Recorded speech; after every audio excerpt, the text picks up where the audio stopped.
संत श्रेष्ठ जगद्गुरु तुकोबाराय.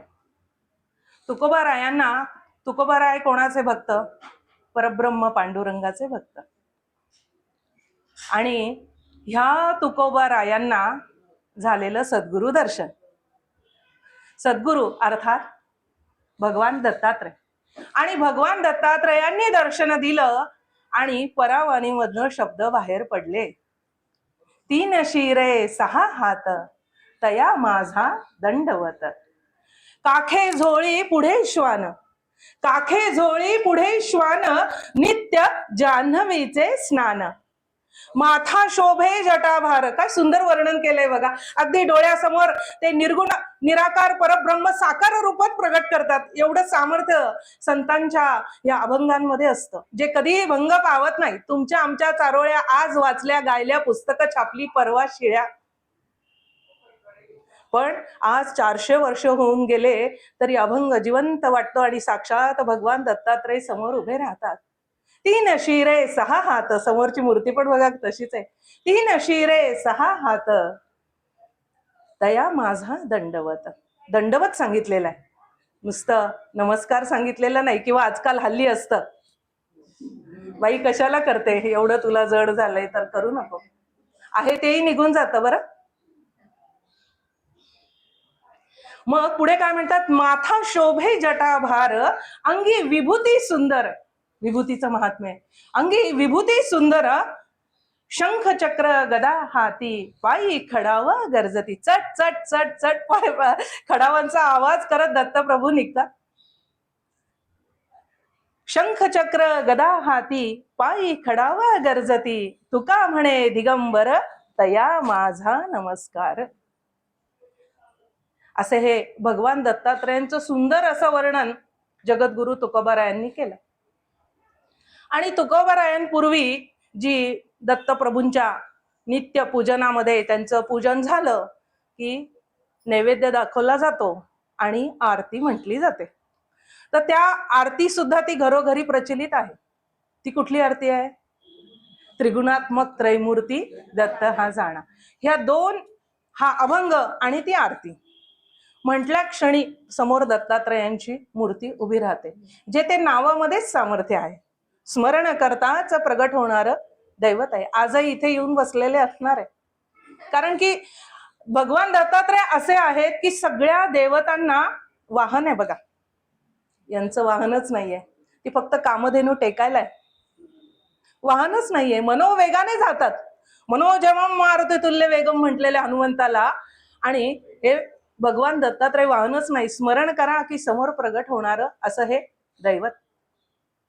आजचा शुभ पावन दिन, वार गुरुवार, दत्तात्रयांचा आवडता वार, देवांचे गुरु बृहस्पती त्यांचाही वार. आणि भगवान दत्तात्रय ज्या दिवशी प्रगट झाले अत्री अनसुयेंच्या घरी, तो सुद्धा वार गुरुवारच होता. आणि आज इतका शुभ योग आहे की आज मोठ्या मोठ्या महान विभूतींचा जन्मदिन आहे. माणिक प्रभू आपल्याला माहित असतील, साक्षात दत्तावतारी माणिक प्रभूंचा पण आज जन्मदिन आहे.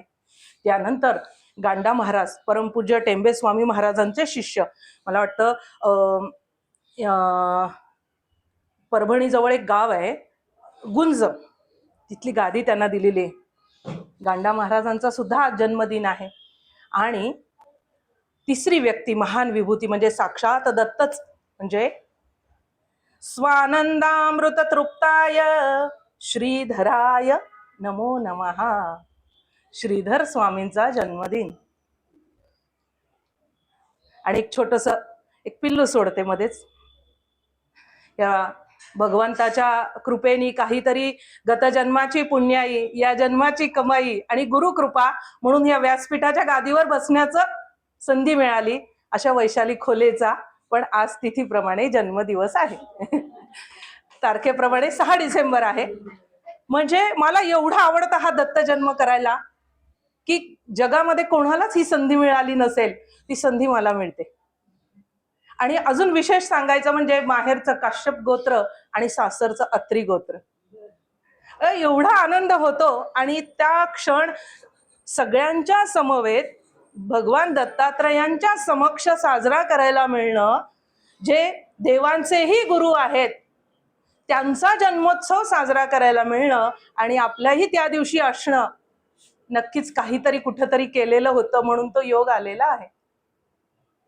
आणि त्यामुळे आजच्या प्रवचनाला आपण काय बघणार आहोत, आजचा विषय काय आहे तर सद्गुरु महिमा. आणि सद्गुरु महिमा वर्णन करत करत आपण भगवान दत्तात्रेयांचा जन्मोत्सव साजरा करणार आहोत.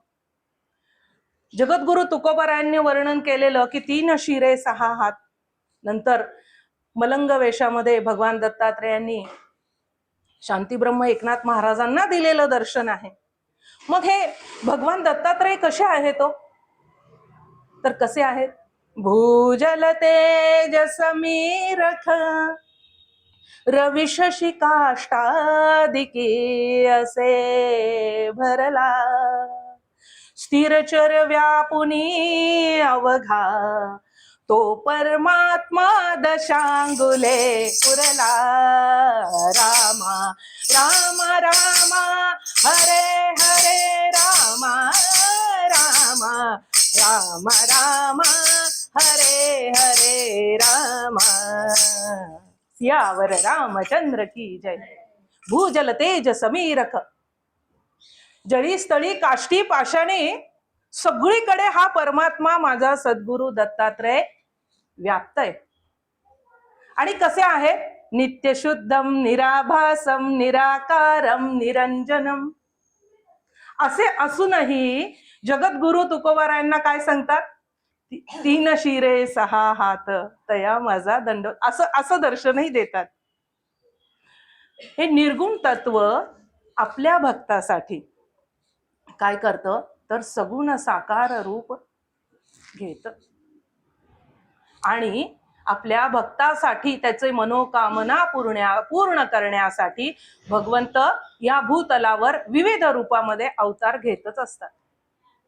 आता गीतेमधला श्लोक, यदा यदा हि धर्मस्य ग्लानिर्भवति भारत अभ्युत्थानम् अधर्मस्य तदात्मानं सृजाम्यहम्. आणि लगेच पुढे काय म्हणतात? परित्राणाय साधूनाम. हे फार महत्वाचं आहे. परित्राणाय हा शब्द विष्णू सहस्त्रनामात पण येतो. परित्राणाय म्हणजे काय तर साधू सज्जनांचं रक्षण करायला. परित्राण शब्दाचा अर्थ होतो की रक्षण करायला धावून येणं. कोणाचं? सज्जनांचं, माझ्या भक्तांचं. मग अशा भक्तांसाठी हा परमेश्वर प्रतियुगी अवतार घेतोच. मग हे भगवान दत्तात्रय कसे आहे? तो अवतार तर घेतला, पण अवतार कसा आहे? हा ह्या विश्वाच्या अंतापर्यंतचा अवतार आहे. म्हणजे इतर देवांनी अवतार घेतले आणि अवतार कार्य संपवलं आणि निजधामाला निघून गेले, पण भगवान दत्तात्रय कसे आहेत? अजूनही निजधामाला गेलेले नाही. तुम्ही आठवण काढा, आलेच की हो धावून. फक्त कसं हवं? श्रीपाद श्री वल्लभांचं जर का तुम्ही चरित्रामृत वाचलं तर त्यामध्ये तुम्हाला लक्षात येईल त्यांना काय म्हटलेले? आर्त त्राण परायण. ती आर्तता, तो ओलावा. आर्तता म्हणजे काय? आपण बऱ्याचदा म्हणतो काय बाई, काही माया प्रेमच नाही, कोरडी आहे बाई. आपण हा शब्द वापरतो. म्हणजे मायेला कशाची जोड हवी आहे? ओलाव्याची. तो जर ओलावा नसेल तर ते प्रेम खोटं असतं. जसं एखादी सावत्र आई आपल्या मुलावर करते, उग उग, तसा तो प्रकार. मग हे भगवंत कसे आहेत? आर्त त्राण परायण आहेत. प्रेमाने तुम्ही त्यांना हाक मारा, धावून येतात. मग हे दत्तात्रय कसे आहेत? अगदी तसेच आहेत. दत्त म्हणजे काय? दिला कोणाला, किंवा दत्त म्हणजे देणारा. जो देतो तो दत्त. इतर देवतांच्या बाबतीमध्ये आपण असं म्हणत नाही. मग आता हे दत्त देतात, मग घेणाराही तेवढाच हवा. कारण की ज्याला द्यायचे त्याची पण पात्रता तेवढीच हवी ना. म्हणून दत्त असं दैवत आहे की सहजासहजी दत्त भक्ती ही प्राप्त होत नाही. खरंच डॉक्टरांचं घराणं या ठिकाणी त्यांचं भाग्य म्हटलं पाहिजे की आज 30 वर्ष झाले या ठिकाणी हे मंदिर आहे. बरं, ही जागा का ठरावी? इथेच का व्हावं? मला वाटतं आज डॉक्टरांच्या वडिलांचं पुण्यस्मरण पण आहे तिथीप्रमाणे. म्हणजे तो दिवस का यावा, किती भाग्याची गोष्ट. ती जागा का निवडली जावी, ते सगळं लिखित असतं. ह्या जागेचं सुद्धा भाग्य असतं. बघा, आपण सगळं घर बांधतो, तर देवघरासाठी सुद्धा एक विशिष्ट जागाच आपल्याला आवडते. आपण सगळीकडे देवघर ठेवून बघतो, पण नाही, वास्तुशास्त्र ठेवा बाजूला, नाही देव इथेच हवे, मला प्रसन्न वाटतं. त्या जागेचं महात्म्य असतं. दत्तगुरूंनी ही जागा निवडली, माझ्यासाठी ठेव. असं हे दैवत आहे. एकदा का तुम्ही हे दैवत तुमचं झालं आणि त्यांनी तुम्हाला आपलंसं केलं की मग मात्र जन्मजन्मांतरीचे संबंध जोडून जातात. मग ह्या भगवान दत्तात्रेयांना आवडणारा असा हा मार्गशीर्ष महिना. असं म्हणतात, मासोत्तम मास म्हटलेला आहे. सगळ्या मासांमध्ये सर्वश्रेष्ठ मास कोणता असेल तर हा मार्गशीर्ष मास. आपल्या पुराणांमध्ये सुद्धा या मार्गशीर्ष मासाचं महत्व खूप उत्तमरित्या सांगितलं गेलेलं आहे. भगवंतांना सुद्धा जेव्हा विभूती योग येतो गीतेतला, त्यावेळेला भगवंत काय सांगतात की पक्ष्यांमध्ये गरुड मी आहे, पितरांच्या देवतांमध्ये आर्यमा मी आहे, तुमच्या देहामध्ये जी सगळी इंद्रिय आहे त्यातलं मन मी आहे, पण जे सगळे मास आहेत त्या मासांमध्ये मी कोण आहे, मार्गशीर्ष. आपल्याकडे 27 नक्षत्र आहे. 27 नक्षत्रावरनं त्या मासाचं नाव आहे. जानेवारी फेब्रुवारी थोडीच आहे हो. पण आताच्या मुलांना काय कळायचं, हळूहळू आता ते मराठी इथं बंदच होत आहे सगळीकडे. आपलं काही म्हटलं की तिथे तुच्छ लेखलं जातं, मागासलेलं, बुरसटलेलं. त्याला काही अंशी आपण सुद्धा जबाबदार आहोत. आणि मग ह्या मार्गशीर्ष मास जो आहे तो त्याचा अर्थ काय होतो बघा, सोपा अर्थ आहे. मार्ग शीर्ष, शीर्ष म्हणजे मस्तक. मग ह्या मस्तकाला मार्ग दाखवणारा मार्गशीर्ष. मग कोणाला मार्ग दाखवायचा आहे, मग तुमच्या आमच्यासाठी ही भगवंतानी केलेली योजना आहे. हे आपल्याला लक्षातच येत नाही. बघा, सगळ्या कर्मकांड सुरू असतात आपले, आणि कुळधर्म कुळाचार चातुर्मासामधले येतात. नंतर मल्हारी मार्तंडांचं ते चंपाषष्ठी होते, आणि मग गुरु काय म्हणतात, काय रे बाबा, झालं ना तुझं कुळधर्म कुळाचार, आता तरी जागा हो, आता जागा हो, स्वतःचा विकास करून घे. अंतःकरण असता पवित्र, सदा सर्व काळ वाचावे गुरुचरित्र. अरे स्वतःचा उद्धार करून घे. किती दिवस या कर्मकांडामध्ये अटकणारच आहेस?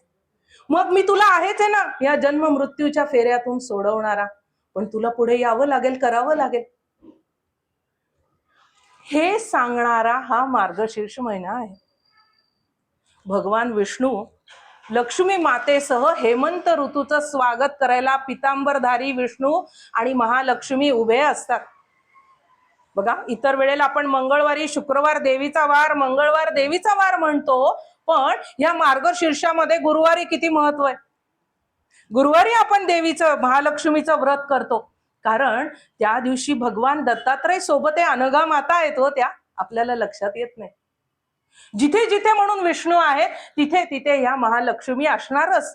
तुम्हाला त्यांच्या मागे जायची गरजच नाही. तुम्ही त्यांच्या मागे जाल तर त्या लांब लांब जातील, दूर दूर जातील, अतिशय चंचल आहेत. ज्या वेळेला तुम्ही ह्या भगवान महाविष्णूंना पूजणार त्या आपोआप येणार, कारण दास्य भक्तीतलं सर्वतोत्कृष्ट उदाहरण म्हणजे माता लक्ष्मी, त्या येणार. मग रिद्धी सिद्धी पाणी भरायला काय तो वेळ लागतं. साक्षात जर महालक्ष्मी चरण चेपित असतील तर मग बाकीच्या लोकांनी काय करायचंय. मग आता घंटा पण कोणाला हे करू देऊ नका. हा, मग असा हा मास भगवान दत्तात्रेयांना आवडणारा, त्यांनी मुद्दामून या मासामध्ये जन्माचं निमित्त केलेलं आहे. कशासाठी केलं तर हा जो माझा भक्त आहे, परित्राणाय साधूना पुनरपि जननम पुनरपि मरणम पुनरपि जननी जठरे शयनम य संसारे खलु दुस्तारे कृपया पारे पाहि मुरारी गोपाल कृष्ण भगवान की जय. पुन्हा जन्म, पुन्हा मृत्यू, रहाट गाडग सुरूच आहे. मग माझ्या अशा भक्ताला या रहाट गाडग्यामधनं सोडवण्यासाठी अंतःकरण असता पवित्र, सदा सर्व काळ वाचावे गुरुचरित्र. बाबा, गुरूंना शरण जा आणि आत्मकल्याण करून घे. जन्म मृत्यूच्या फेऱ्यातनं सुटण्याची तुला संधी मिळालेली आहे. त्यासाठी हा मार्गशीर्ष महिना आहे. असं म्हटलं जातं, ह्या मार्गशीर्षामध्ये केलेली उपासना वर्षभर तुम्हाला काम करते, पुरते. पूर्वी बघा असं पद्धत होती, उन्हाळ्यामध्ये मसाल्याचे पदार्थ करून ठेवणं, लोणची, मिरच्या, सगळं धान्य सुद्धा भरल्या जायचं वाळवून वगैरे ठेवून. कशासाठी? वर्षभर पुरेल ही योजना आपण छान करतो. मग हा मार्गशीर्ष जो आहे, ह्या शीर्षाने कसं वागावं त्यासाठी वर्षभर पुरेल सगळं करून ठेवण्यासाठी आहे. असं म्हटलं जातं, भगवान दत्तात्रयांचं जे तेज आहे 1000 पटीनं या सप्त्यात वाढलेलं असतं, किंबहुना पूर्ण मार्गशीर्ष महिन्यामध्येच. मग हे भगवान दत्तात्रयांचा जर का आपण ओम नमो भगवते वासुदेवाय, ओम नमो भगवते वासुदेवाय किंवा श्री गुरुदेव दत्त, हा जर का जप तुम्ही आजच्या या शुभ घटीला, आजच्या या दत्त जयंतीला किंवा ह्या सप्त्यामध्ये तुम्ही जितका जास्तीत जास्त कराल त्याला अतिशय प्रिय आहे. असं ह्या मासाचं महत्व आहे. आणि काय म्हणतायत भगवान दत्तात्रय पुढे, तर ह्या मासामध्ये काय सामर्थ्य आहे, तर तुमचं प्रारब्ध कर्म नष्ट करणं खूप महत्वाचं आहे. मला सांगा, कधी कधी काय होतं, माणसं बघा भरपूर दान धर्म करायला लागतात, पैसा येतो, दान धर्म करायला लागतात, आणि कशासाठी उद्योग हा सगळा, तर ते काय 2 नंबरचं दारामागून आलेलं असेल ना, मग त्याचं परिमार्जन करण्यासाठी म्हणून हा उत्सव तो उत्सव, इकडे जा तिकडे जा सगळं सुरू होतं, ह्या योजना त्या योजना, सहलीला न्यायचं, यात्रेला न्यायचं, पुण्य कमवायचं. पण ह्या सगळ्यांनी मागे करून ठेवलेल्या पापाचा क्षय होणार नाही, ती नुसतीच कसरत होते.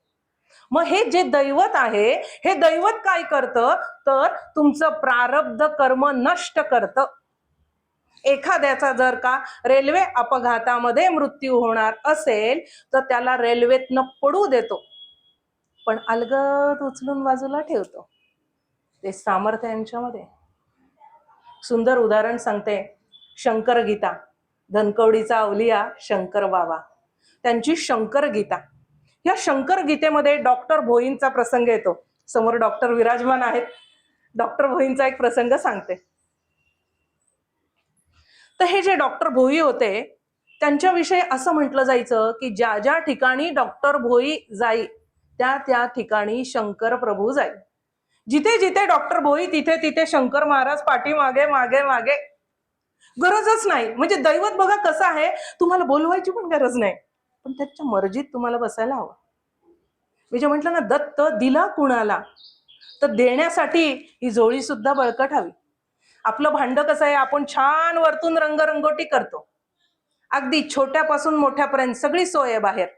नट्टा पट्टा एखादा कार्यक्रम ठरू दे, अर्धा खर्च हा सगळा.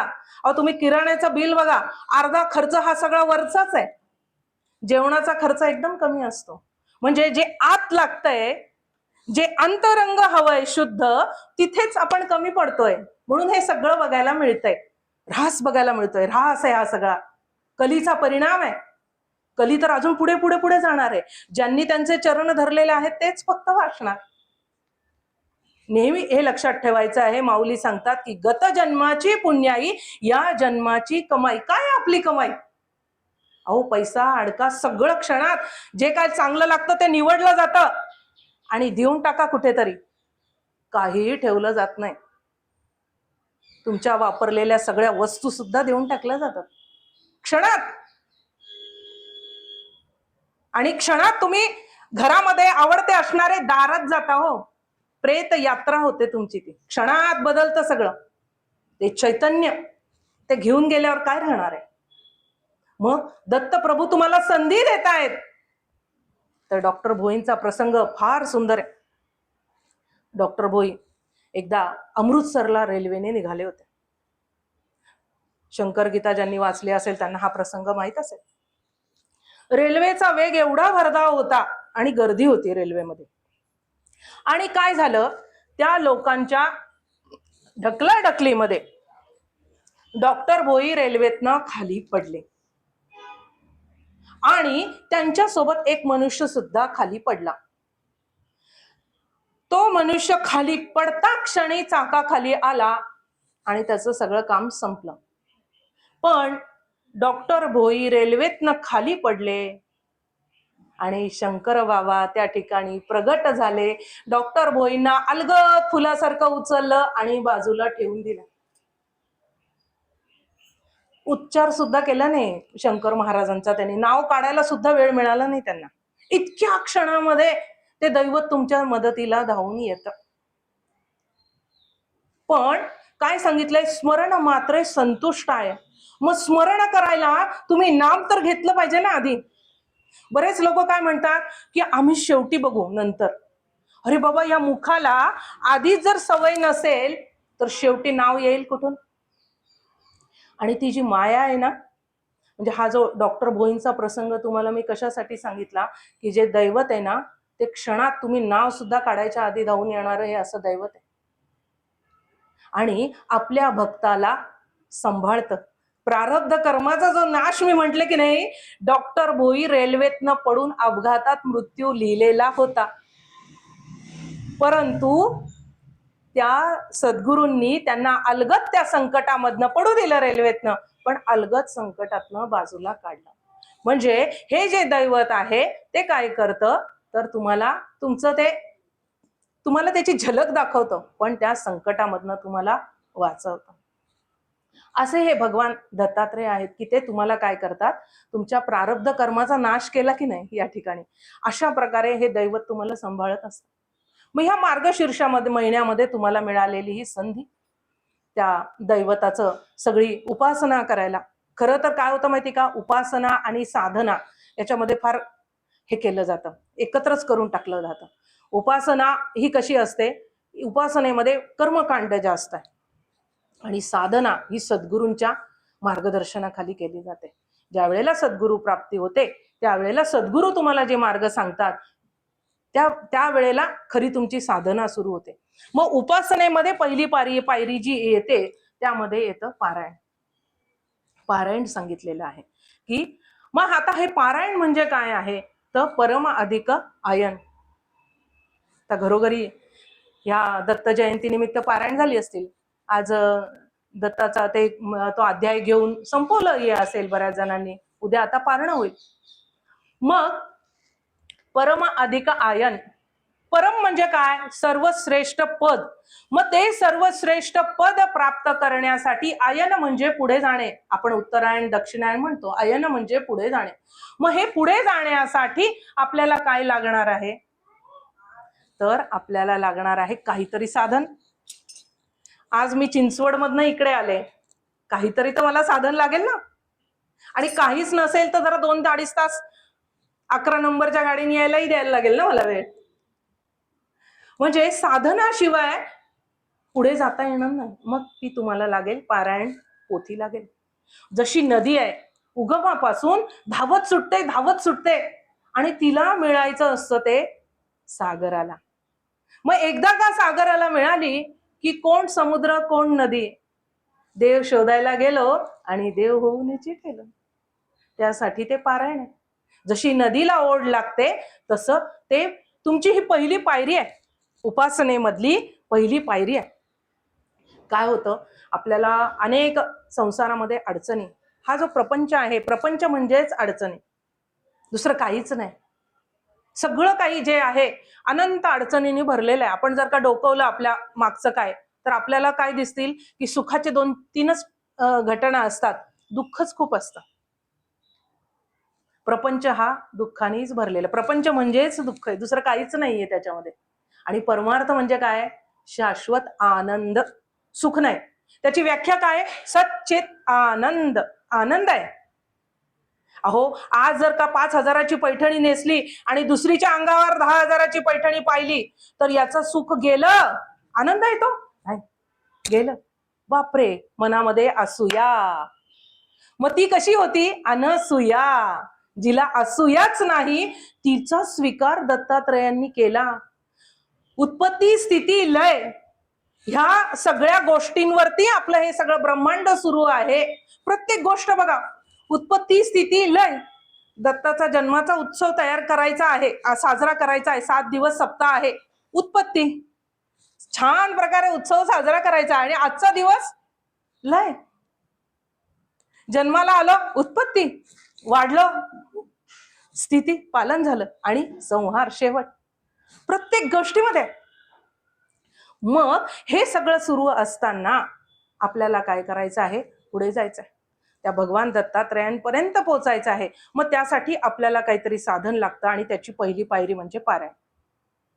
मग पारायण सुद्धा कशाचं करायचं आहे? तर गुरुचरित्राचं. पहिलीच अट काय घातलेली आहे त्याच्यामध्ये?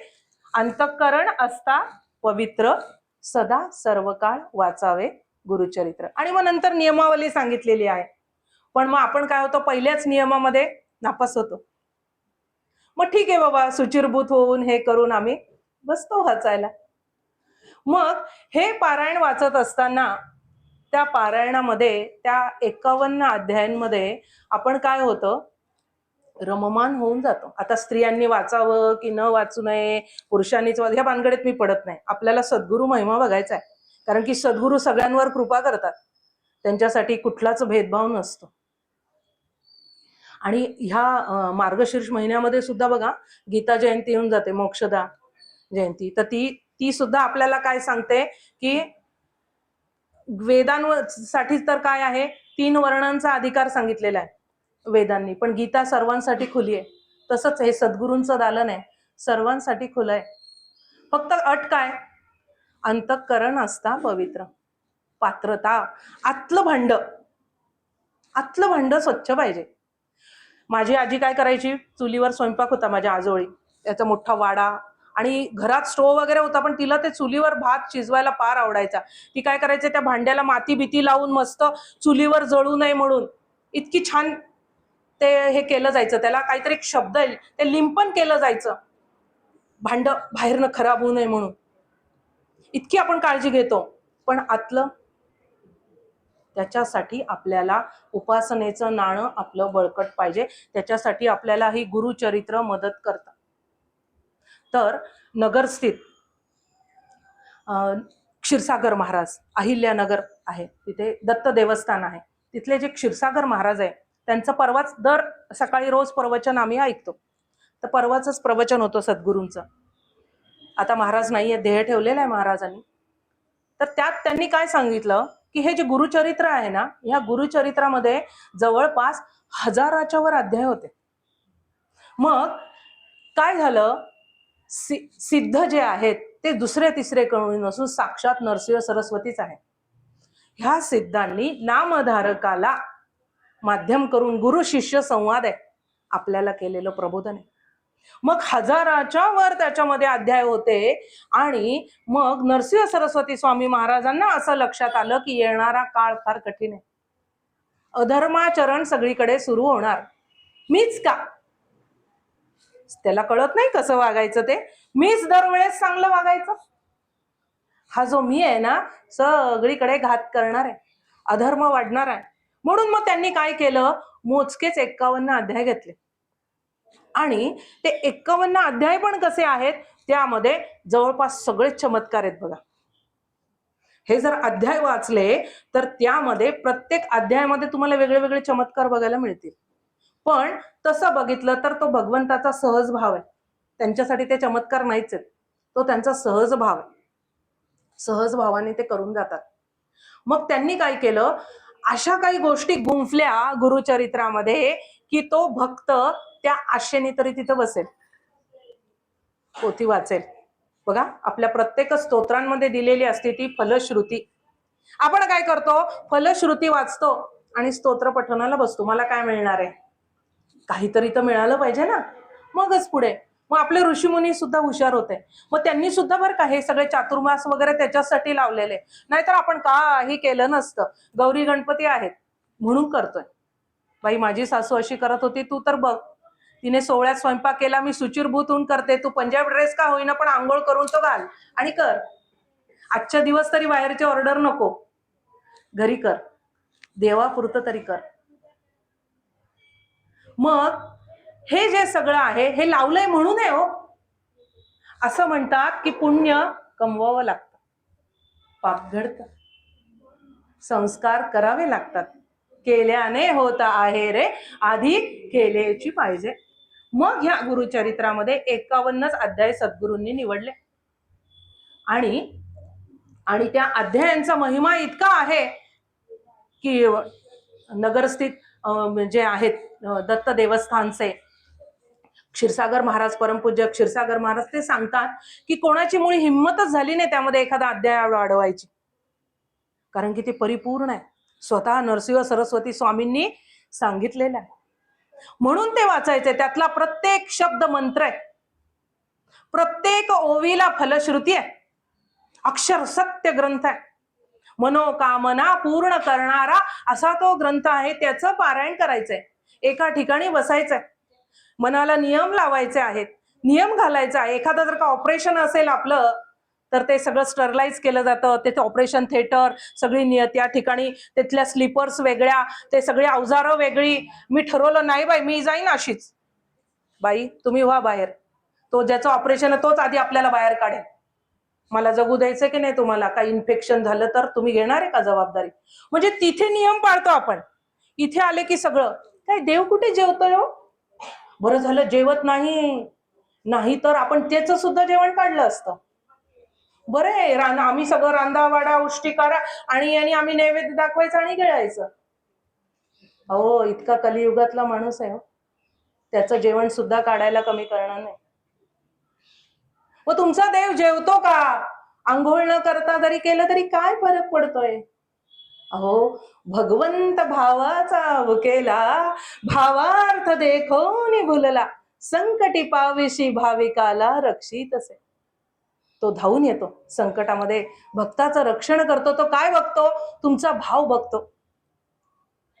मग तुम्ही एखादी पत्रावळ जरी असेल ना आणि प्रेमाने केलेला एवढा एवढा शिऱ्याचा घास जरी असेल ना, तर त्या उंबरठ्याच्या पलीकडे जाताना वेगळा असतो आणि उंबरठ्याच्या पलीकडून इकडे येताना वेगळा होतो. हा फरक आहे. तो वासाचा भुकेला आहे, भावाचा भुकेला आहे. अहो असं म्हटलं जातं, दुर्योधन का घर का साग न भायो, दुर्योधन का घर का भोग न भायो, विदुर घर का साग भायो. म्हणजे विदुराच्या घरच्या कण्या आवडल्या, पण दुर्योधनाचा त्याला भोग 56 भोग होते ते आवडले नाही.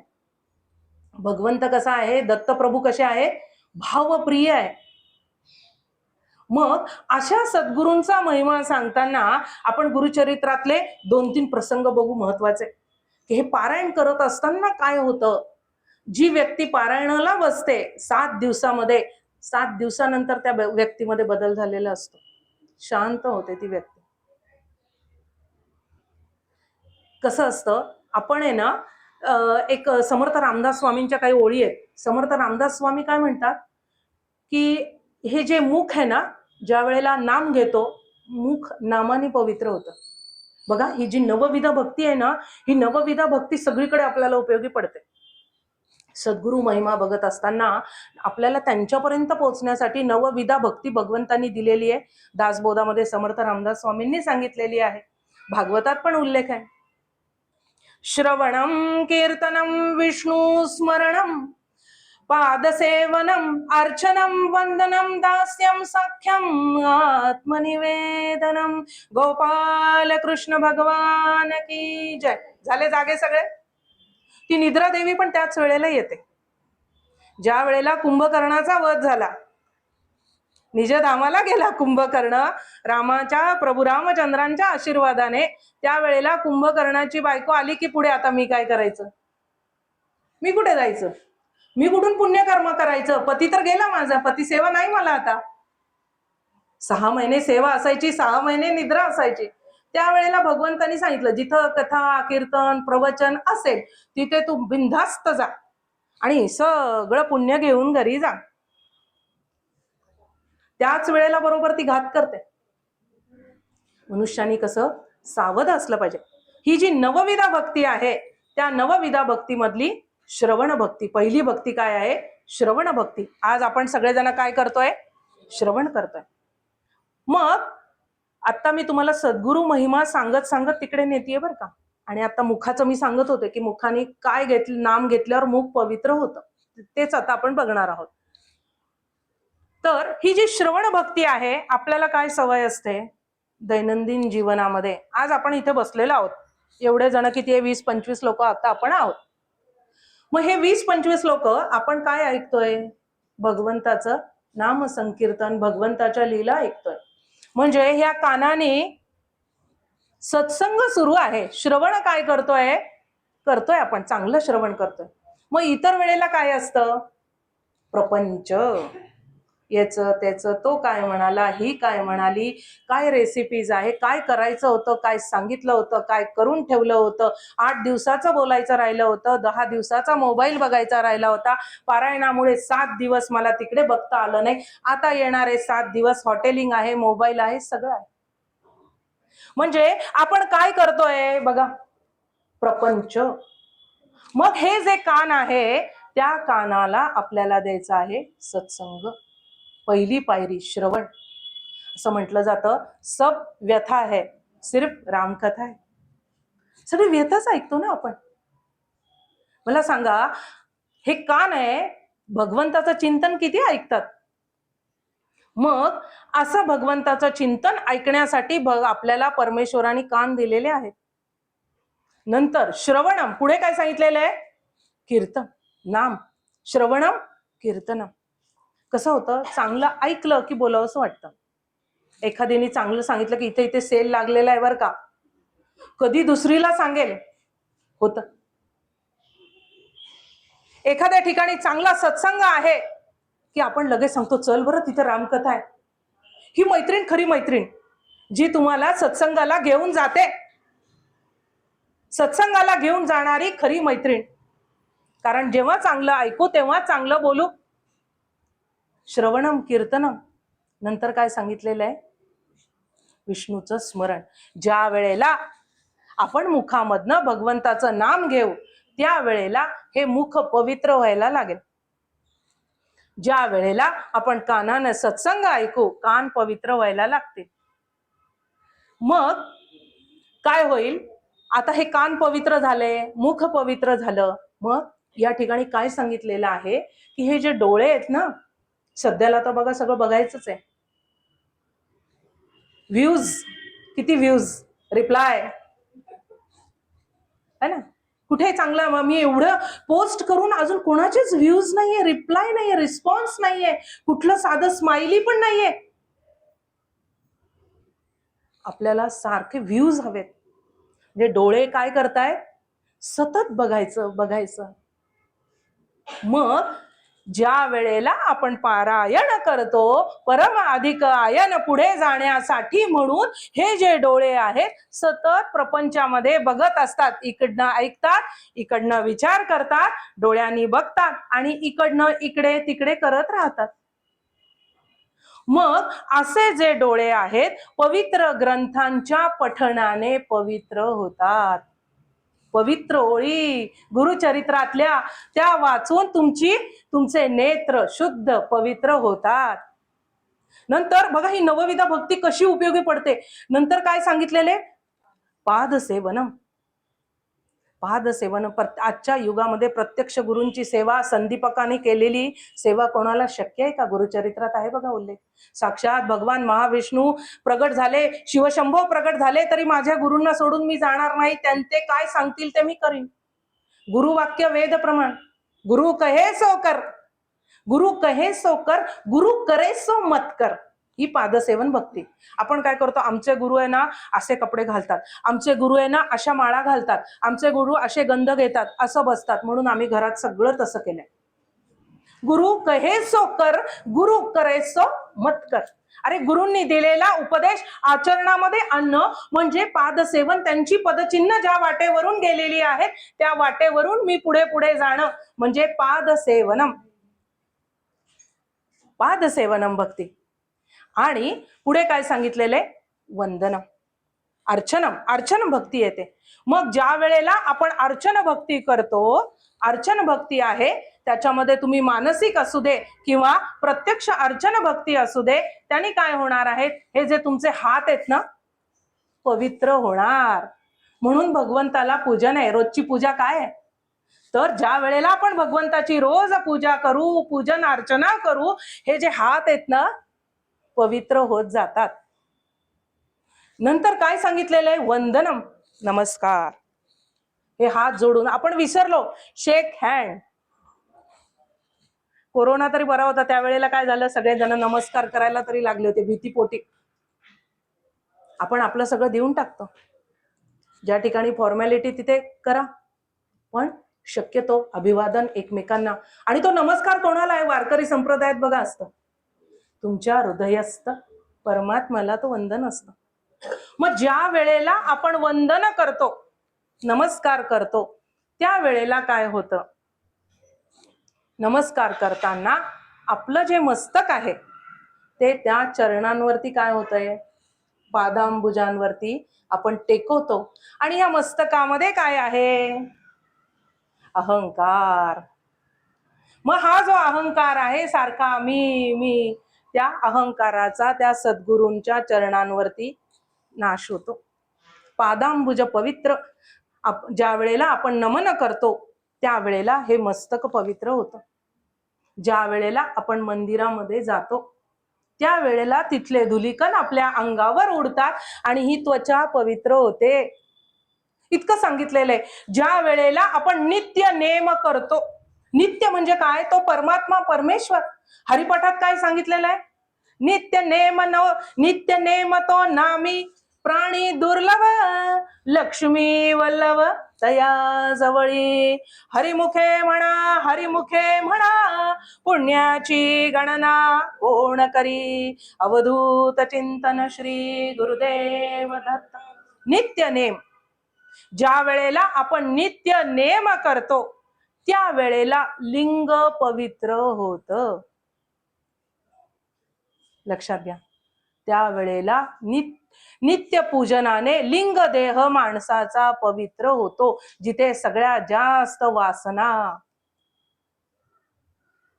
नंतर समर्थ रामदास स्वामींनीचा एक श्लोक येतो, आता काय मला सांगता येत नाही, आठवत नाहीये. पुढे ते सांगतात की नित्य नेम झाला तुमचा, नंतर बर का सगळ्यात महत्वाचं म्हणजे तुमचा नित्य नेम झालेला आहे, पण आता मंदिरात प्रवचन सुरू आहे, पण काय होतं माहिती का, मन वढाय उभ्या पिकातलं ढोर. संध्याकाळी गेल्यावर काय करायचंय, इथं फक्त खिचडीचाच प्रसाद आहे, मला एकटीलाच उपवास आहे, काहीतरी करायला लागेल, करून ठेवून तयारी करून आलेली नाहीये. सुरू होते थोड्या वेळाने, मन वडाय उभ्या पिकातलं ढोर, किती हाकला फिरून येत पिकावर. ते जे मन आहे ना ते जाऊच देत नाही हो. मग सगळ्यात त्या ठिकाणी त्याच्यावर उपाय काहीतरी असेल ना, तर ते आहे अनुसंधान. घार उडे आकाशी, चित्त तिचे पिल्लापाशी. गोंदवलेकर महाराज आहेत ना, एक फार सुंदर उदाहरण द्यायचं. ते सांगायचे, एक बाळंतीण बाई असते, 1.25 महिना 1.5 महिना माहेरी राहून सासरी येते. पूर्वीचा काळ, आताचा नाही हा, आता विचारायचंच नाही.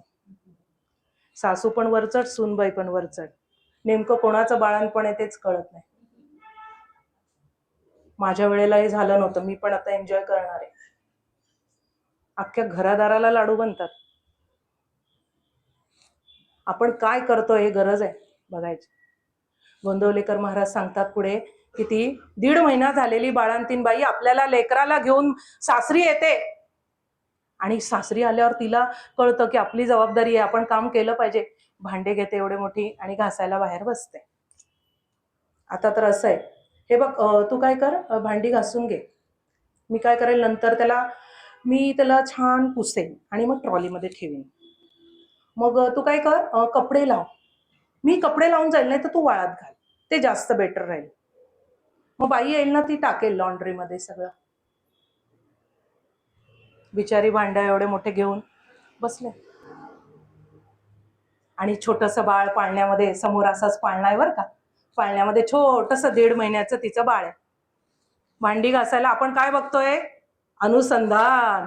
भांडी घासते बाहेर, कुई आवाज येतो, अशी धावत धावत जाते. सगळे म्हणतात, अगं कुठे बाळाचा आवाज आला? नाही हो, त्यांनी कुई केलं की आत्ता मी ऐकलं तिकडे. अनुसंधान. अहो भांडी घासतीये, लक्ष तिथे बाळापाशी. जगामध्ये मी कुठेही असेन, पण माझे भगवान दत्तात्रय सदैव अनुसंधान टिकणं खूप महत्वाचं आहे. ते तुमच्या नित्य पारायणाने जमतं. पारायण काय करतं? एक पहिलं पारायण, दुसरं पारायण, तिसरं पारायण तुमच्यामध्ये शुद्धी व्हायला लागते. धुलाई यंत्र. जसं पार्लरमध्ये जाऊन एकदा फेशियल केला 2 महिने बघायला नको, है ना? तसं हे मार्गशीर्षामध्ये अंतरंगाचं फेशियल आहे हो. थोडं गमतीच सांगते, मदत करतं. मागच्या वर्षी न उमगलेली तीच ओवी दुसऱ्या वर्षीच उमगायला लागते. बालवाडीतून माणूस पहिलीच जातो, ती त्यांची योजना असते. अहो 7 दिवस तुमचं जीवन बघा किती सुंदर असतं. तुम्ही एका नियमावलीमध्ये स्वतःला बांधवून घेतलेलं असतं. मानसिक दृष्ट्या फार सुंदर आहे पारायणाला बसणं म्हणजे. सगळे अवगुण एक एक एक एक एक एक धुलाई सुरू होते. मग काय होतं? अशी धुलाई ज्या वेळेला व्हायला लागते त्यावेळेला गुरुचरित्रामधल्या एक एक भगवंतानी केलेल्या लीला समजायला लागतात.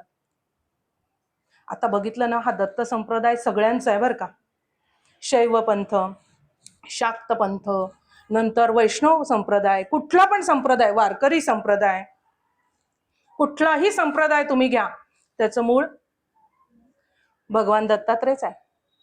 आता अजय बुवा रामदासी म्हणून सगळ्यांना माहित असतील. अजय बुवा रामदासींचा परवा आमचा फोन झाला. त्यावेळेला असं असं सांगितलं की मी जाणार आहे, या ठिकाणी आहे प्रवचन. मग ते म्हणाले की एक दृष्टांत सांग.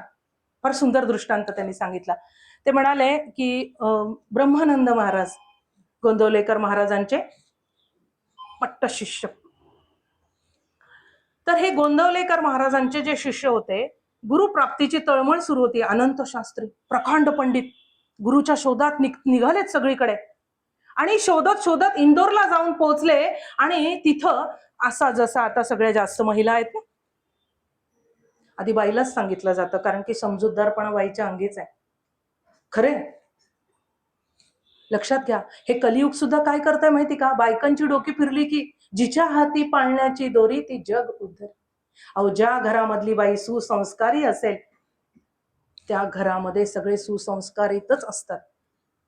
ज्या वेळेला माझं लग्न झालं 20व्या वर्षी, मला तसं काहीच येत नव्हतं, पण मी आईला कायम बघितलेलं होतं. तुळशीला पाणी घालणं असेल, देवापुढे आई माझी जी रांगोळी काढायची तीही आज मी काढते. पण मला त्यावेळेला रांगोळीचं बोट एवढं जमत नव्हतं, पण ते आता जमतंय कारण की कधीतरी ते पाहिलेलं आहे. घरामध्ये जे वातावरण असेल त्याची रिप्लिका पुढे तुमच्या मुलांमध्ये दिसते. त्यामुळे आपली खूप जबाबदारी. तर ते ब्रह्मानंद महाराज गुरुच्या शोधामध्ये, त्यांना एक जणांनी बोलवलं इंदोरला, मोठा सत्संग होता. आणि गोंदवलेकर का सांगितलं त्याचं इथे बरं का, म्हणजे उगाच वायफळ बडबड नाही आहे. तर बायकांच्या गराड्यामध्ये ती चैतन्य मूर्ती बसलेली होती. आणि यांनी बघितलं, हा बायकांमध्ये बसलेत, काय ते ज्ञान असणारे.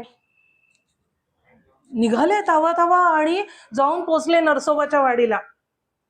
आणि गुरुदेवांना सांगतायत, काय आहे किती फिरायचं अजून मी.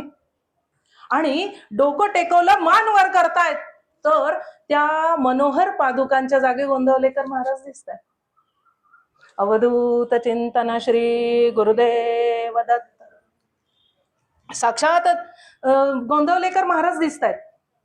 आणि पुन्हा नमस्कार करून पुन्हा बघतात तर तिथे मनोहर पादुका.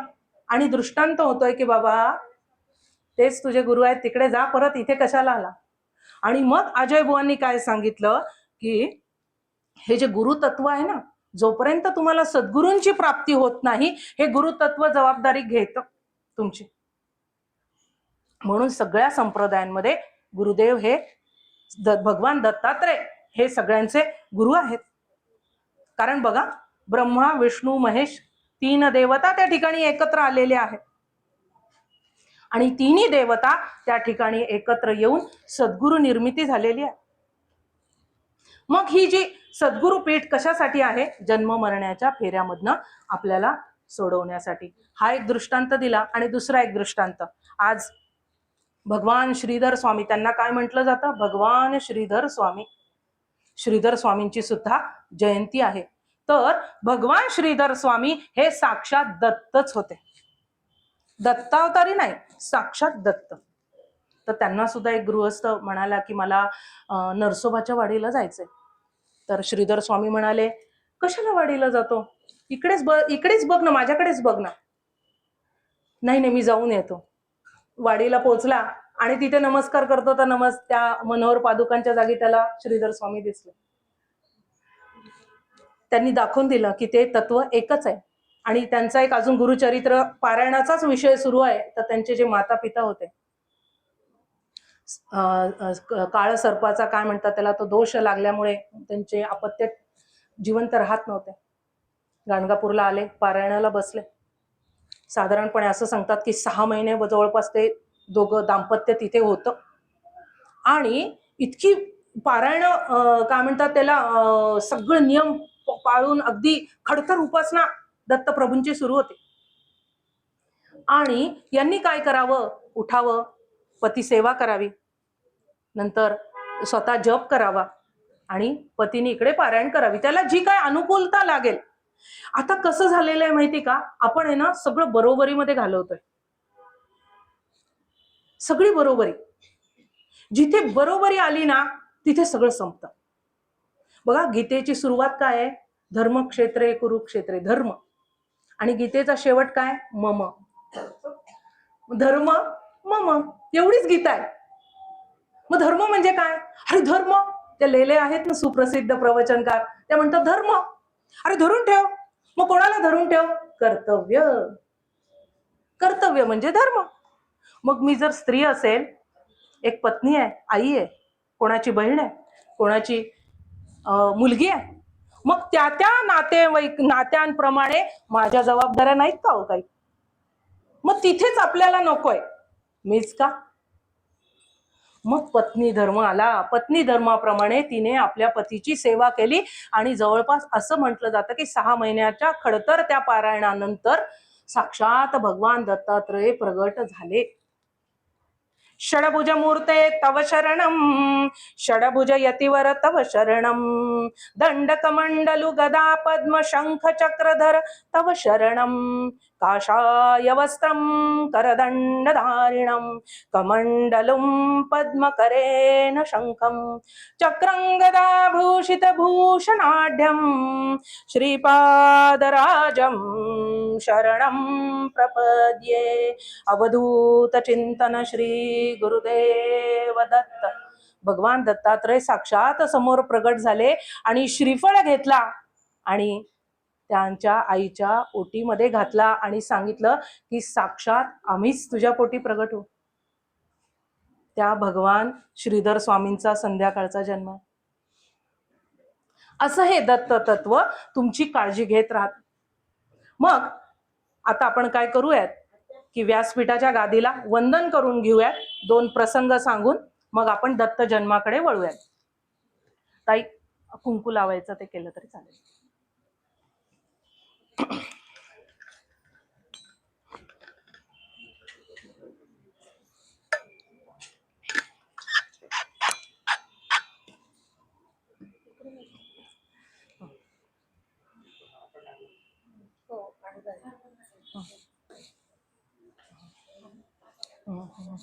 नाही ठीक आहे, ते त्याच्यामध्ये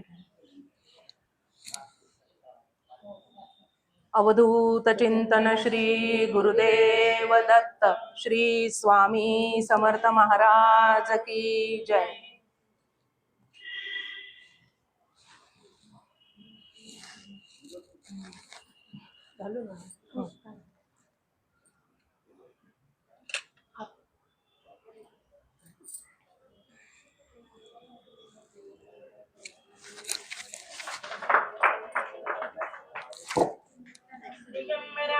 दिगंबरा श्रीपादवल्लभ दिगंबरा दिगंबरा दिगंबरा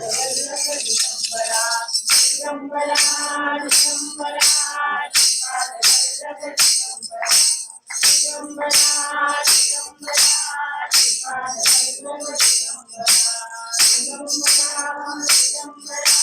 श्रीपाद वल्लभ दिगंबरा अवधूत चिंतन श्री गुरुदेव दत्त. सद्गुरु महिमाचे 2 प्रसंग बघूयात आपण.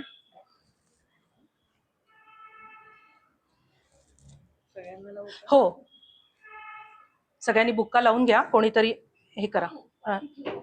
हा हा एक सगळ्यांनी लावून घ्या. हा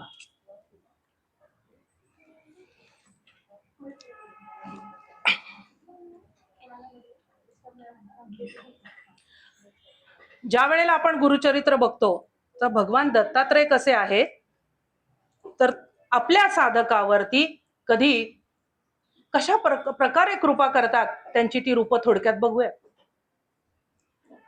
कसं आहे बघा. आता ज्या वेळेला त्या याचा प्रसंग येतो, जयपत्र मागण्यासाठी ती ब्राह्मण आलेली असतात आणि जे त्रिविक्रम भारती आहेत मला वाटतं ते घेऊन येतात नरसिंह सरस्वती स्वामींकडे आणि मग त्या अंत्यजाला ते उभे करतात. त्या 7 रेखा काढून त्याला मागचा सगळा जन्म दाखवून आणि मग ते त्या ब्राह्मणांना त्या परीक्षेमध्ये ते हरवलं जातं. म्हणजे ज्या वेळेला नरसिंह सरस्वती स्वामी महाराज या वेदांचं निरूपण करतात त्या वेळेला ते ब्रह्माच्या रूपामध्ये असतात. बघा, आपल्याला आता शोध घ्यायचा आहे की हे जे भगवान दत्तात्रय आहेत गुरुचरित्रामध्ये कसे आहेत. तर त्या ठिकाणी ब्रह्मदेवांच्या रूपामध्ये वेदांचं निरूपण करतात आणि ज्या वेळेला त्रिविक्रम भारतींना विश्वरूप दर्शन दाखवतात कुमशी ग्रामी त्या वेळेला भगवान विष्णूंच्या रूपात असतात. अगदी सुवर्ण पादुका वगैरे त्यांनी दाखवलेले आहेत. नंतर आता दुसरी आपण पटापट पुढे जातोय, वेळ नाहीये एवढा.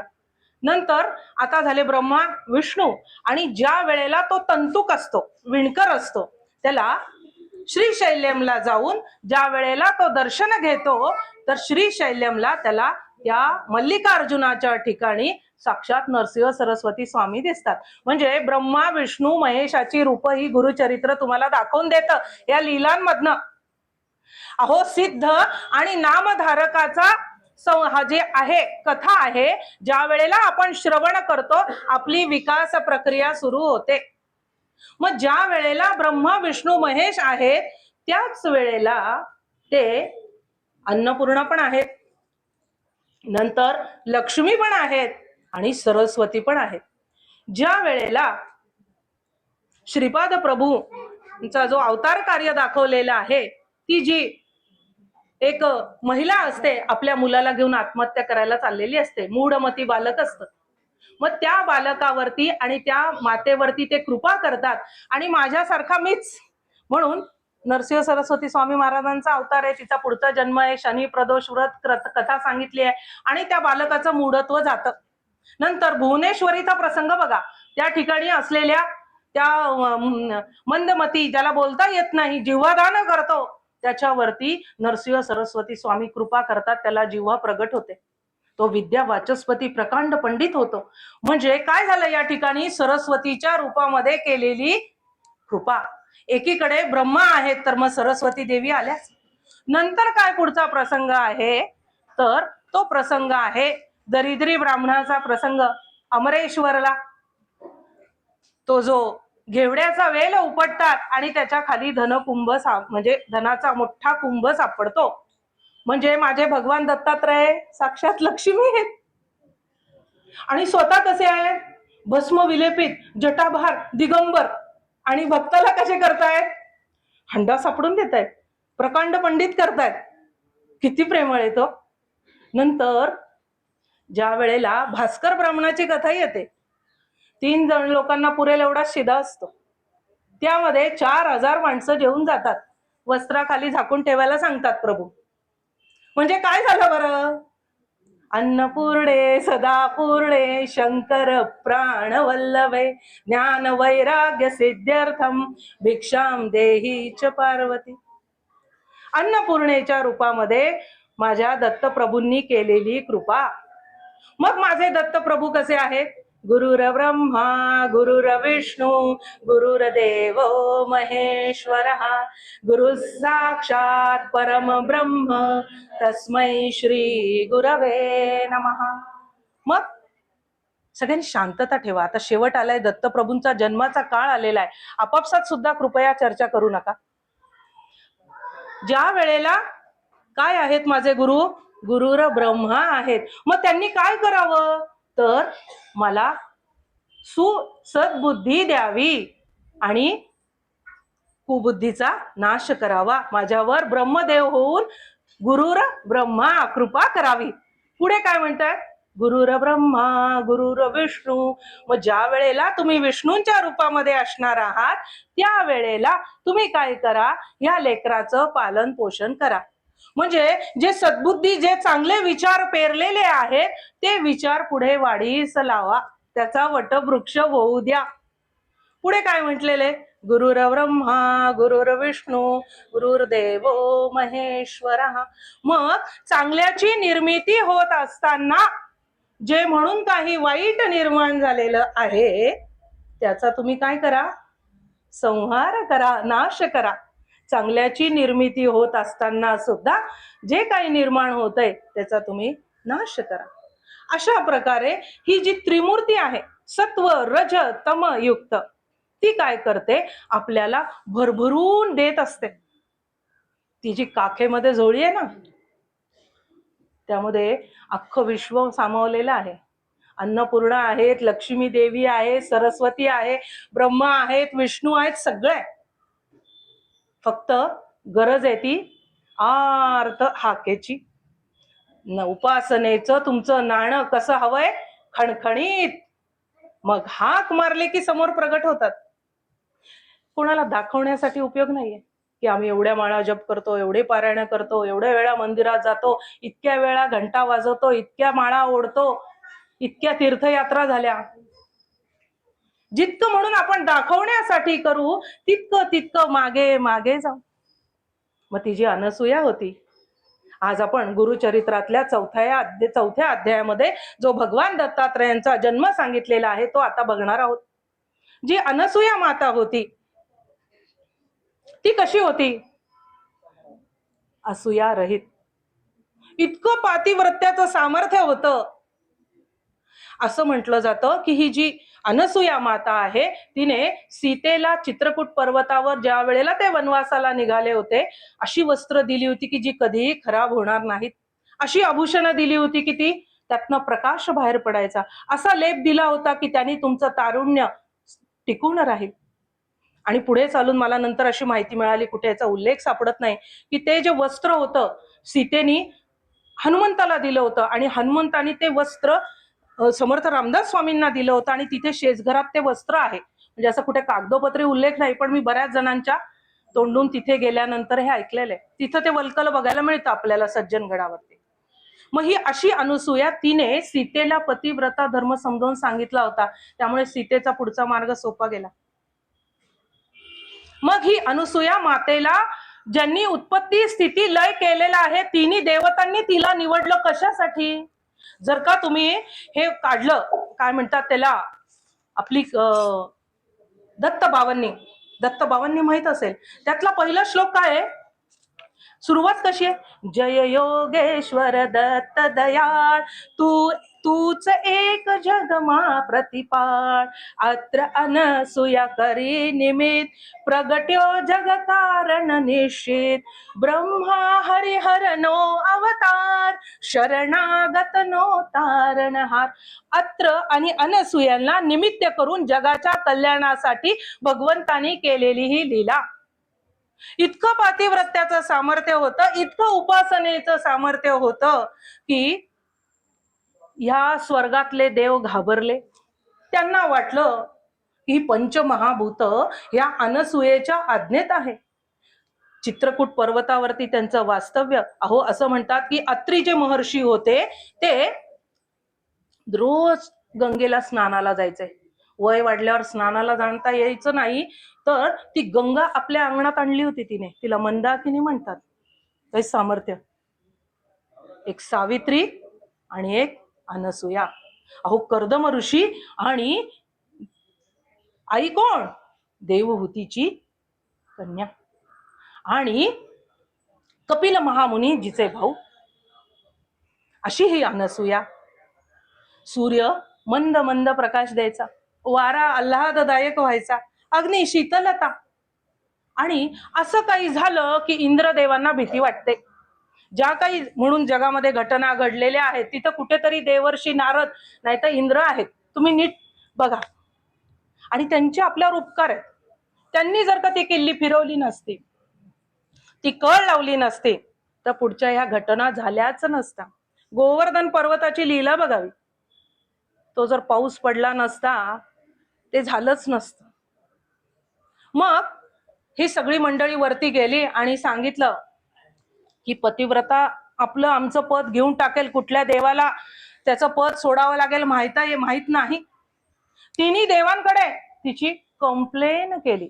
कसं मराठीतनं सांगितलं की समजतं सगळ्यांना, हो ना. कंप्लेन केली. आणि मग तिन्ही देवांनी ठरवलं की ह्या अनसूयेची आपल्याला काय करायची, आता तिचं बघूया, परीक्षा घेऊ, तिचं पातिव्रत्याच बघूया काय समजते स्वतःला. आणि मग हे तिन्ही देव त्यांच्या आश्रमाकडे निघाले. एक लक्षात येत आहे का, एका स्त्रीचं पातिव्रत्य, त्याचं हनन करण्यासाठी उत्पत्ती स्थिती लय असलेल्या तिन्ही देवता एका भिक्षेकऱ्याचा वेश घेऊन दारात येत आहेत. म्हणजे स्त्रीचं सामर्थ्य बघा किती. सामर्थ्य आहे चळवळीचे, जो जो करील जयाचे, परंतु तिथे भगवंताचे अधिष्ठान पाहिजे. ते जर असेल तर चळवळीला सामर्थ्य येतं. आणि मग हे जे भिक्षेकरी आहेत ते निघालेत. माई भिक्षा, माई भिक्षा, रस्तो रस पुकारे. तिन्ही देव भिक्षा मागतायत. माई भिक्षा, माई भिक्षा, रस्तो रस पुकारे. अत्रि मुनि का आश्रम देखत, अत्रि मुनि का आश्रम देखत, तीनों विवाह तेरे साधो जी, राजा राम कहो जे. अवधूत चिंतन श्री गुरुदेव. तिच्या दारामध्ये येऊन ओम भवती भिक्षाम देई आरोळी ठोकली. माऊली बाहेर आल्या. माऊलींनी स्वागत केलं. यावे अतिथी देवो भव, यावे. आपल्याकडे बघा, मातृदेवो भव, पितृदेवो भव, आचार्य देवो भव, अतिथी देवो भव. अतिथी म्हणजे काय? जो तिथी न सांगता येतो तो अतिथी.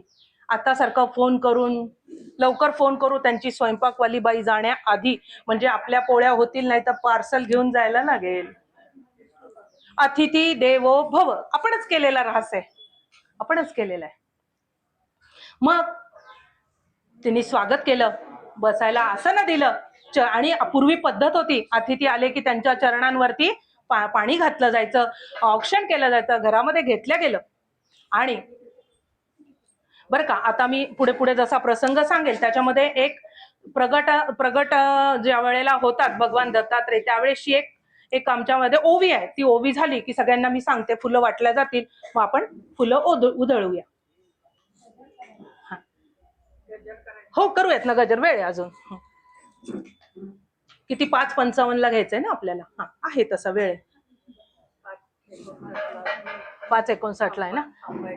हा हा, तुम्ही ते फुलं तयार आहेत ना तुमचे, सगळ्यांना हे करायची. आणि कसं करायचं माहिती का, गोंधळ करू नका.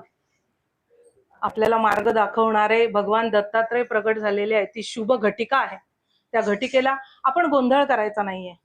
कारण की त्यांना यायला जर का आपण गडबड केली तिथे फुलं वाहण्यात आणि ते जर तिथून येत असतील तर नेहमी लक्षात ठेवायचं, कधी कुठल्या रूपात येतील सांगता येत नाही.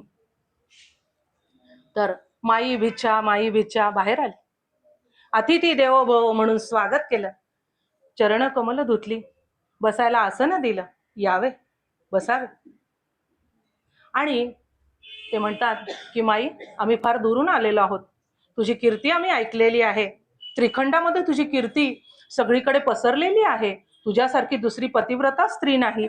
आणि तू काय करते तर सगळ्यांना इच्छा भोजन देते. अतिथींनी आता खूप अवघड आहे हो ना. आधी सांगितलं असतं तर आम्ही बनवून ठेवलं असतं. हो ना, शक्य नाही. आमच्या इथली दुकानं पण बंद झाली सगळी. कुठून मागवणार? ब्लिंकिट, स्विगी है ना, सगळे हे कोरोनाने दिलेली पिल्लावळ आहे. आता चांगली जोम धरलाय त्याने. मग आम्हाला कळलेलं आहे की तुमच्याकडे आल्यानंतर आम्ही इच्छा करावी अतिथींनी आणि आपण द्यावं. अशा इच्छा भोजनासाठी आम्ही आपल्या दारामध्ये आलेलो आहोत. ती म्हणाली, हो का, बसा. आणि सगळ्यांना बसायला तिने आसन दिली. बघा, ही जी एक ही जी लीला आहे ना, त्याच्यामध्ये आता बघा काय असतं. कोणाचा फोन आहे? भगवान ज्या वेळेला ही पौर्णिमाच का निवडली असेल त्याचं थोडंसं एक्सप्लेनेशन घेऊन मग पुढे जाऊ आपण. बघा, प्रभू रामचंद्रांची काय असते? श्रीकृष्णाची, देवीची नवमी अष्टमी है ना, दुर्गाष्टमी. आणि दत्तप्रभूंची, गुरूंची व्यास पौर्णिमा. मग पौर्णिमाच का? कले कलेनी चंद्र वाढत जातो आणि पौर्णिमेला त्याला पूर्णत्व प्राप्त होतं. तसं मनुष्याचा विकास होत होत जाऊन सद्गुरू त्याला पूर्ण पात्र बनवतात. आपण अपूर्णच आहे. परमपूज्य मामा देशपांडे काय म्हणतात, त्यांना सद्गुरूंनी पूर्ण कृपा केल्यानंतर ते म्हणतात,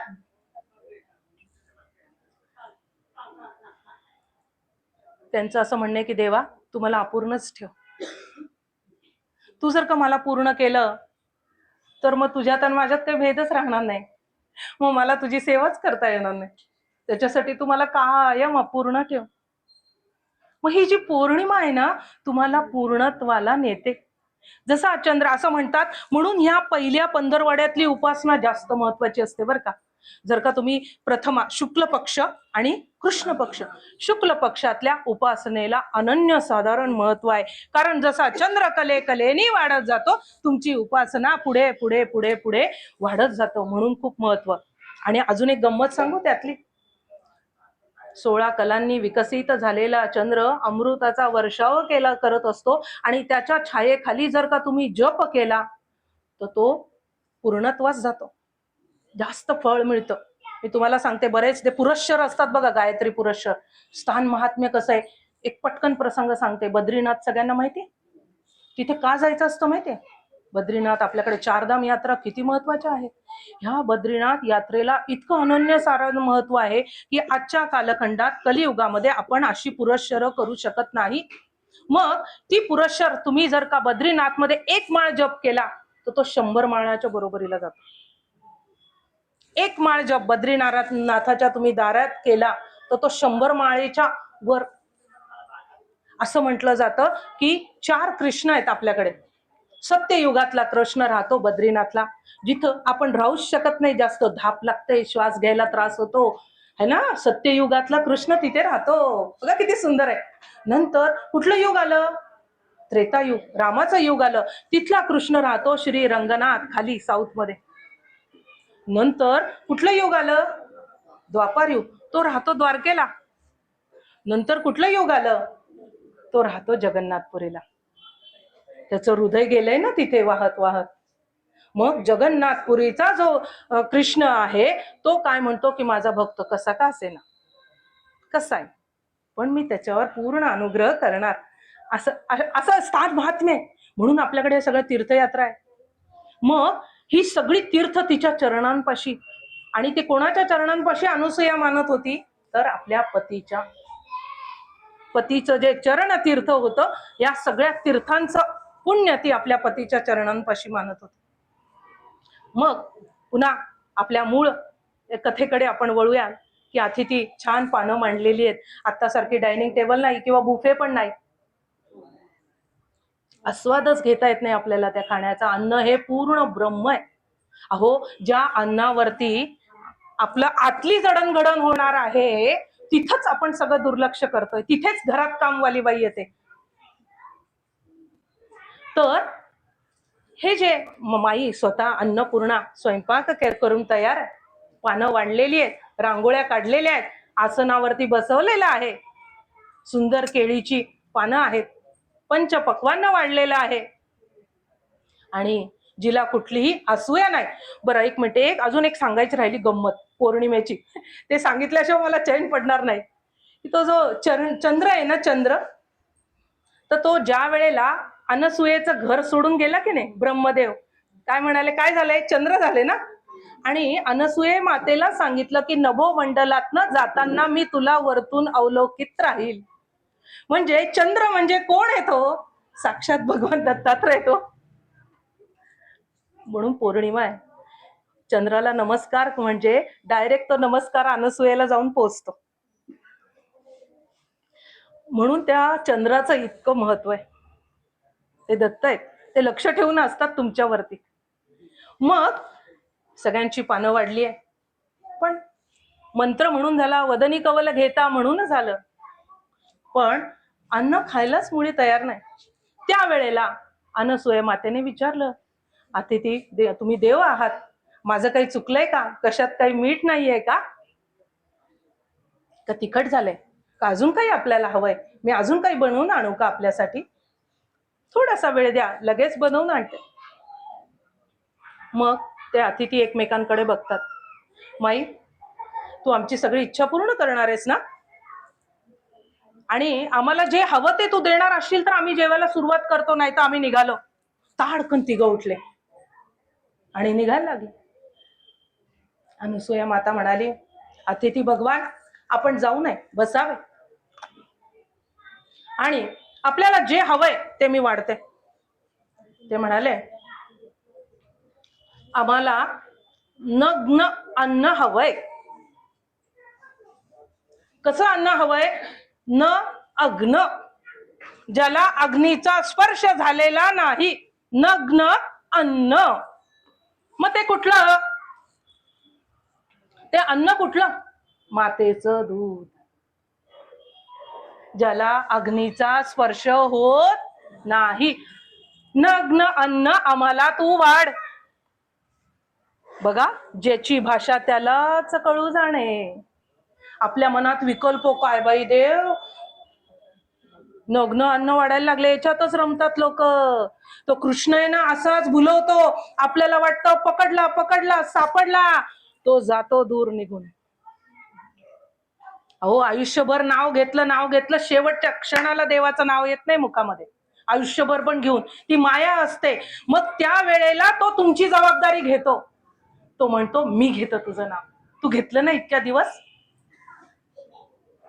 आम्हाला नग्न अन्न वाढ, जशी तुमची इच्छा. आणि सगळे तीर्थांचं जे चरण तीर्थ, आता वाटलं तर चालेल बरं का, तुम्ही फुलं वाटून घ्या, आणि सगळ्यांनी फक्त हातामध्ये फुलं घ्या, आणि असं शांत, कारण की आपल्या हाताचा घाम सुद्धा त्या फुलांना लागता कामा नये बरं का, कारण की ती कोणाच्या चरण कमलांवरती जाणार आहे, सद्गुरूंच्या. अहो, ही फुलं किती भाग्यवान, एवढी सगळी फुलं आहेत, त्यातल्याच काही फुलांचं भाग्य त्या चरणांवरती जाण्यास मिळतं. सलोकता, समीपता, स्वरूपता, सायुज्यता. आणि ते चरण तीर्थ घेतलं आणि आपल्या पतीचं स्मरण केलं, आणि पतीचं स्मरण करून तिने ठरवलं की आता आपण नग्न अन्न वाढायला जायचं. मग ती आली दिगंबर होऊन, आणि तिने ते जल त्याआधी त्या तिघांवरती शिंपडलं. बघा, पाण्यामध्ये असलेलं सामर्थ्य, पाण्यातलं नाही, तीर्थामध्ये. फुलपात्र्यातलं पाणी ज्या वेळेला पळीमध्ये जातं आणि हातात येतं त्या वेळेला काय होतं? तीर्थ. बदललं, रूप बदललं. आणि मग अशा पतिव्रता स्त्रीच्या हातात जर गेलं असेल तर त्या तीर्थाला केवढं सामर्थ्य असेल. क्षणात 3 बाळ तिथे झाली. अवधूत चिंतन श्री गुरुदेव दत्त. श्री स्वामी समर्थ महाराज की जय. श्रीपाद श्री वल्लभ स्वामी महाराज की जय. नरसिंह सरस्वती स्वामी महाराज की जय. अवधूत चिंतन श्री गुरुदेव दत्त. सगळ्यांना हे मिळाले तुमच्याकडे? आता मी तो हा हा हा आता तुम्ही तो नारळ पाण्यामध्ये घाला. खरं तर कसं आहे माहिती का, त्या कोणीतरी त्याला आधी हे केलं पाहिजे. हा सगळं ते करा. हा सगळ्यांना हे मिळालंय. अजून तसा 5 मिनिटं अवकाश आहे आपल्याकडे. सगळ्यांना फुलं मिळाली आहेत. इकडे जे आहेत मंडळी एक ट्रे ठेवा आणि यांना सगळ्यांना एकत्र पुढे येता येणार नाही ना, मग एका तबकामध्ये सगळी फुलं जमा करा आणि एकानी पुढे येऊन ती वाहिली म्हणजे बरोबर सगळ्यांची पडतात तिथे फुलं.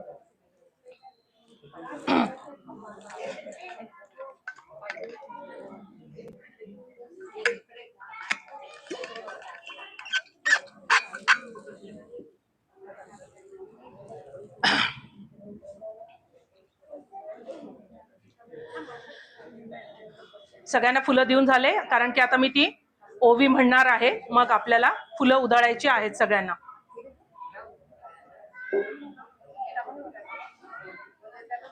त्या 3ही बाळांवरती पाण्याचं प्रोक्षण केलं आणि क्षणामध्ये ती 3ही देव जी होती, उत्पत्ती स्थिती लय करणारे, अखिल ब्रह्मांडाचं उत्पत्ती करणारे ब्रह्मदेव, कर्पूर गौर असलेले शिवशंभो आणि वैकुंठाधिपती भगवान महाविष्णू, हे 3ही देव, या 3ही देवांचं काय झाले? 3ही देवांची बाळं झाली आणि ती बाळं भुकेने व्याकुळ होऊन त्यांनी टाहो फोडला.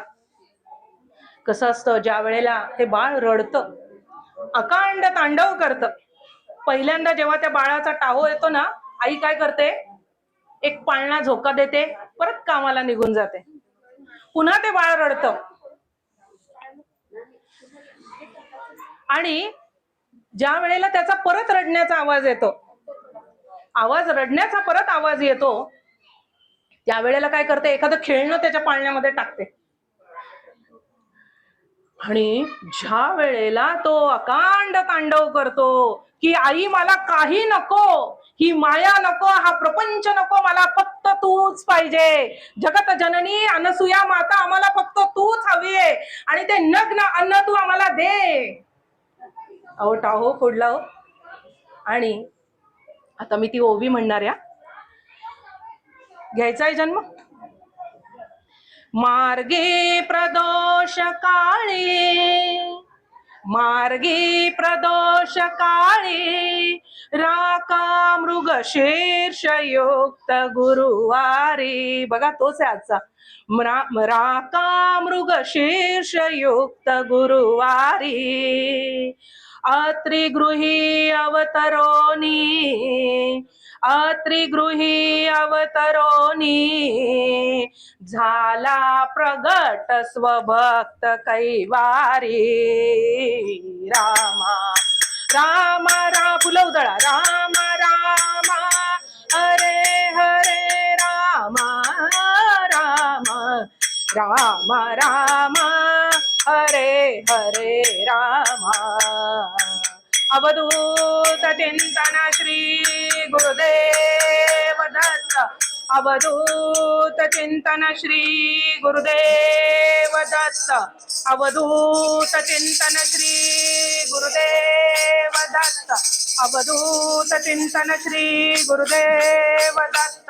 दिगंबरा दिगंबरा वल्लभ दिगंबरा, दिगंबरा दिगंबरा, श्रीपाद वल्लभ दिगंबरा, दिगंबरा दिगंबरा श्रीपाद वल्लभ दिगंबरा दिगंबरा दिगंबरा श्रीपाद वल्लभ दिगंबरा दिगंबरा दिगंबरा श्रीपाद वल्लभ दिगंबरा दिगंबरा दिगंबरा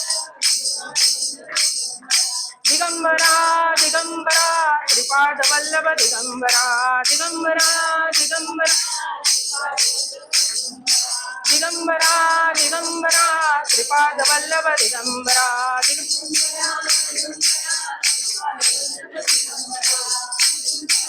दिगंबरा श्रीपाद वल्लभ दिगंबरा दिगंबरा दिगंबरा गुरु महाराज गुरु जय जय परब्रह्म सद्गुरु गुरु महाराज गुरु जय जय परब्रह्म सद्गुरु गुरु महाराज गुरु जय जय परब्रह्म सद्गुरु गुरु महाराज गुरु जय जय परब्रह्म सद्गुरु अवधूत चिंतन श्री गुरुदेव दत्त. सगळ्यांनी बसून घ्यायचंय.